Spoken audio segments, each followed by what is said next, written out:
Hey everybody! It's this is not two old farts. We actually have an audience back there behind the camera. Mm-hmm. But this is an episode of the Atheist and the Catholic. But there's nothing but atheists here today. Yeah, there's no Catholic, and I am an old fart, so. Well, it's not the two old farts, but it's former Catholic. A couple of old farts at least. So this is the former Catholic, and that is the you used to be a fundamentalist. No, kind of. I grew up in what you would call a fundamentalist environment, holy roller type background, Assembly of God. But more recently, in my adult life, Southern Baptist. Okay, so how long have you been atheist? Oh, let's say probably 9 years now. Really? Mm-hmm. Did you have inklings when you were younger that you were an atheist? Never crossed my mind really? When I was younger. No, I was just brought up in the church, and when you're brought up in the church, you just pretty much accept what's given to you as a 5-year-old, 6-year-old, even up through teenage years. You probably don't stop and say, hey, I wonder if all this is real, or is this just what they're telling me every Sunday? Well, I did. You did? Oh, yes. I can remember. I can remember doubting God from that first moment when my lizard died when I was 6, wondering if there really was a God. And then I remember once I hit 12, I pretty much was just one of those Catholics that just went along. You got to remember, as a Catholic, I went to church 6 days a week. I mean, it was hard. Oh yeah, because 6 days a week. Well, if you're in Catholic school, you go every morning. Oh, I see. Okay. And and it's an abbreviated 30-minute. Talk as quick as you can. What the hell are we doing this for? Why are we bothering? Well, 30 minutes is a good portion of a church service anyway. So long story short, I had it drilled into me, and without rebelling out loud, my brain was saying dissonance. We got to fix this. So you and I really came at this. I evolved over time to finally admit what was going on inside, because the last thing I wanted to do was end up with my parents thinking I would go to hell, because of course that's probably part of the reason why you became an atheist, or didn't want to become an atheist. Yeah, really never thought about it. It just wasn't on my radar. When I got to the point where I wasn't obliged from a family point of view to attend church, when I left home to go to college, for instance, I didn't attend church there. I went maybe a couple of times to youth group things, but not really.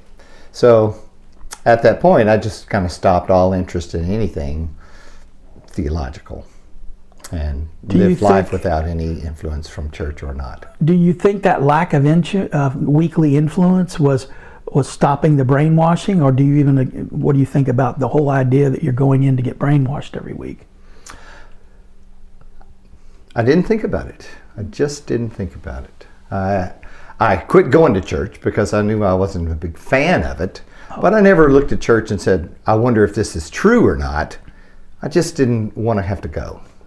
I didn't like having to go sit in the pew and use my time for that. The only thing I did like about church, and even to the very last day that I was involved in it, was music. Oh yeah. Because my family was that makes sense. Quite musical, and when we would do a gospel quartet number or something, well, that was always good. Yeah. So I like singing. Well, and what I have to tell everyone here is Stephen is he's our choir director for. I know you might think this is crazy, but we sort of have a church, sort of an atheist church, if you will. It's called the Atheist. It's called the Sunday Assembly. And it's a bunch of atheists, and he does a tremendous. I mean, he is so far beyond your normal choir director, you wouldn't believe it. He truly is an epically good music guy. He can do anything. He does all these instruments and everything. So everybody is so happy to have Stephen around. But he's also, because of that, he's very much, I think, a leader. It's really important, I think, to recognize all that you have done for that group, the Sunday Assembly, because if something's not going to get done, the only reason it won't get done is because you didn't take it by the bull by the horns. Well, you're very kind to say that about the music. I've loved it all my life, and even before I was employed for a while as a choir director in the church. You know, I made my living for a while, probably 20 years or so, playing and singing. So it's always been a big part. He's needlessly humble. I'm the best. Yes. The best. Okay. And you see, he knows where the cameras are too. So I've been watching you. Oh, okay. Do I need to do this every time? Yeah. But look, yeah. So Look natural. Here's what the reason I ask these questions is that you really came about.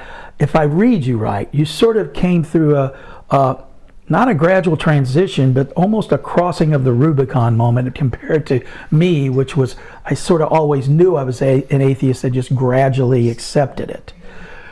I think you're accurate in that. I never had tried to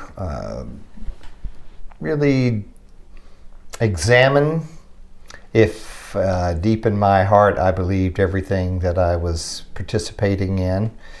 It was more of a social acceptance, I think. But there was a point where I met someone. I'm now married to her. And she was on Match, and I was on Match. I was still employed at the church.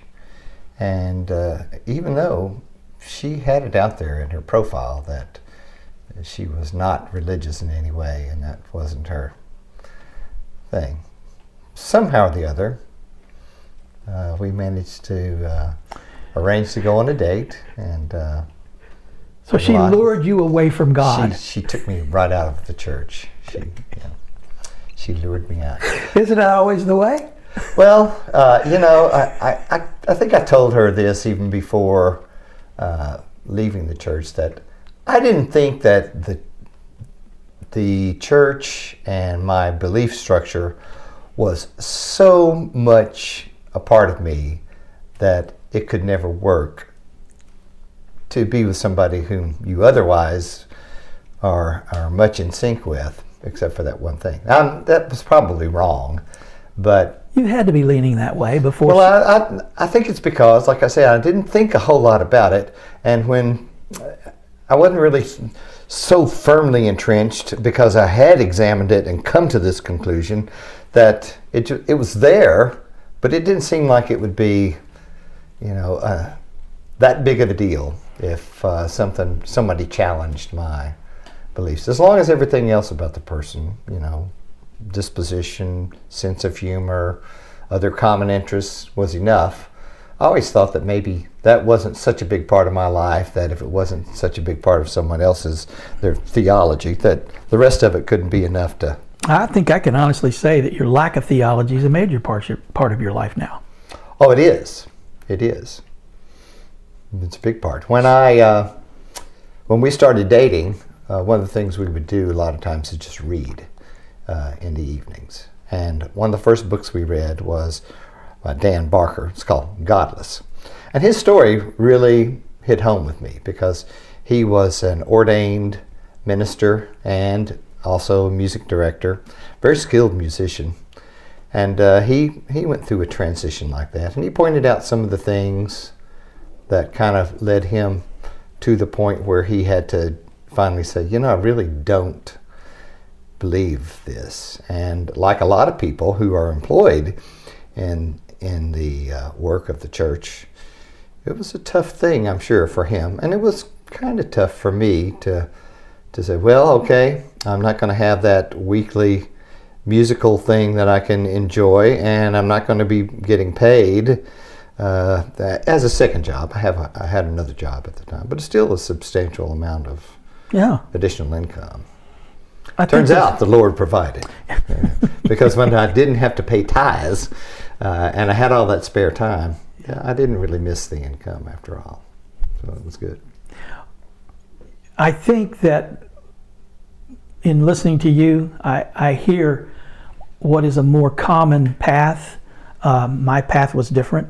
I knew, you know, one of the papers I wrote when I was in high school was They told us, think up your own religion. And my little Bible that I made up started with, in the beginning there was man, and man created God because he didn't know what the hell to do.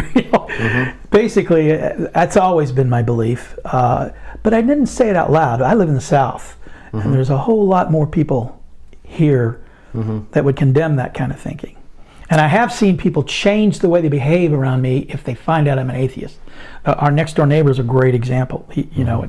We got along great, and then all of a sudden, I made a remark about, I'm an atheist, blah, blah, and our relationship went in the toilet. And it wasn't until about 6 months later that he and I reconciled, and now we're very tight, close friends. But I still wondered if my disclosing that changed his opinion of me. Yeah. I guess once you allow yourself to kind of stop accepting it just because you've heard it out of the Bible and really look at it and read other people's opinions, consider it in the light of all the people on the earth and the various religions that they hold. And science.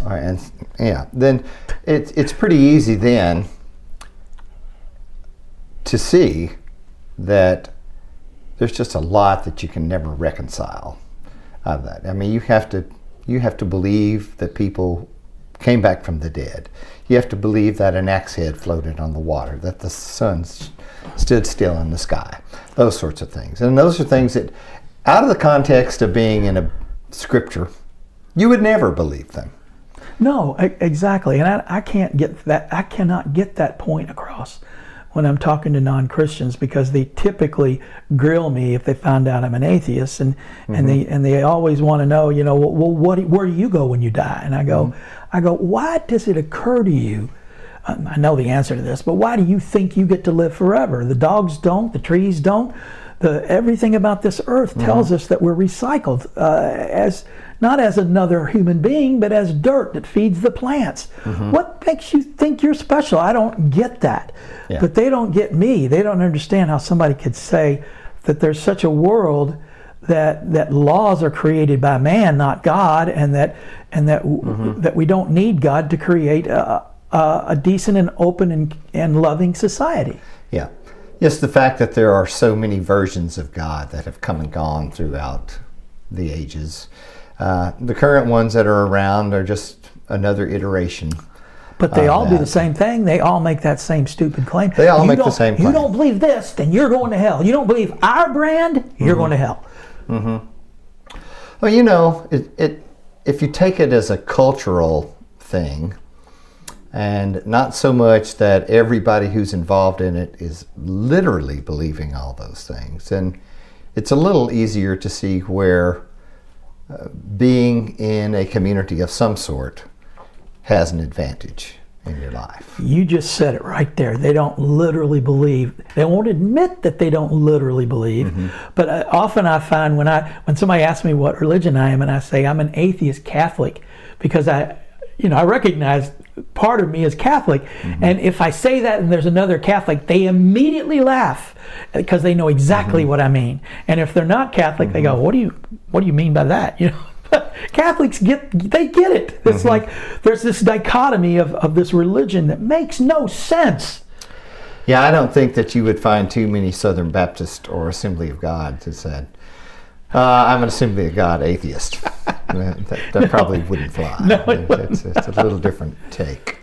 But I guess it's where the more modern approach that some people in a church would take is they realize probably some of the fallibilities of their scriptural beliefs.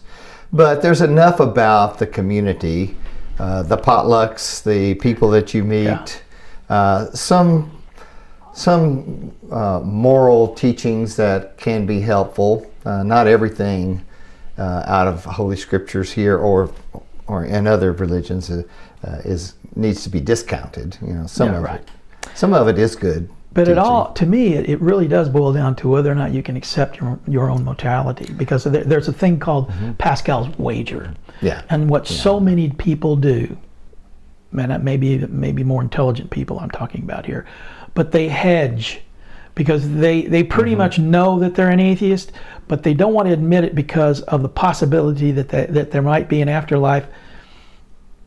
And the whole idea that the God that really does exist is this crazy one out of the Old Testament just baffles me, because it's... Yeah, well, if you're one of those churchgoers that is pretty irregular about your church attendance, and once you leave the church, your thoughts of God and religion are absent for the next 6.5 days until you go back to another church service, if you just live your life like anybody would, then your Pascal's wager is probably pretty easy. Well, yeah. That puts a pin in it right there. So we've run out of time, and we've probably gone too far. But Stephen inspires me, as he always has. I really enjoyed talking to you, Stephen. Thank you so much. Thanks for having me. And I hope you'll let me worry you again sometime, and we'll have a lot of fun talking about other things. See what happens. Okay.